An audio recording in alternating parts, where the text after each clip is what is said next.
ከ20 እስከ 30 ሚሊዮን የኢትዮጵያን ብር ትላንት የነበረው ይህ የ1500 የድሮን ትዕይንት ፈጅና ለጠቅላላው ስራና ግዢ ሊወጣ እንደሚችል ታውቃላችሁ። የ1500 የድሮን ትዕይንት ምን ያክል ዋጋ ሊያወጣ እንደሚችል እንመልከት። የትናንሽ የ1500 ድሮኖች ግዢ አንድ ድሮን ከ$100 እስከ $500 ነው የሚሸጠው። በተጨማሪ ደግሞ የሚታይበት የሾው ሌንግዝ ወይም ደግሞ የትርኢት ሌንግዝ የምንጠቀመው ሶፍትዌር፣ በተጨማሪም የነዚህ ድሮኖች የትራቭል የኢንሹራንስ እንዲሁ ደግሞ የኦፕሬሽናል ኮስት፣ በስተመጨረሻም ይህን ድሮን ኦፕሬት የሚያደርጉት የፓይለቶች የቴክኒካል ስታፍ እንዲሁ ደግሞ አስፈላጊ ሰዎች ለነሱ የሚከፈለው ክፍያ አጠቃላይ 1500 አነስተኛ ድሮኖች ትርኢት እንዲያሳዩ ከ$150,000 እስከ $300,000 እንደሚፈጅ ነው የሚያሳየው። እዚህ መለስተኛ በሆኑ 1500 የድሮን ትዕይንት ለማሳየት የግድ በትንሹ ከ$150,000 በላይ ያስፈልጋል ማለት ነው። ስለዚህ ይህን $150,000 በኢትዮጵያ በ130 ስናባዛ ኦሎሞስት ወደ 19 ሚሊዮን እና ከዛ በላይ አካባቢ ነው የሚሄደው። ይሄ በጣም በትንሹ ከ14 በላይ ትዕይንቶችን የጠቅላይ ሚኒስቴሩን ፎቶ ጨምሮ የኢትዮጵያ ጥንታዊ ቅርሶችን እንዲሁ ደግሞ የኮሪደር ልማቱና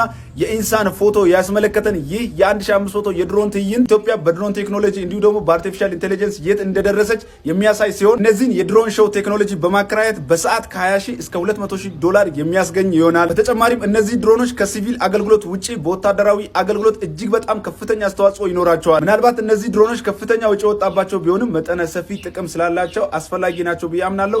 የእናንተ ምልከታ እንዴት ነው? ሀሳባችሁን ኮሜንት ላይ ጻፉልኝ።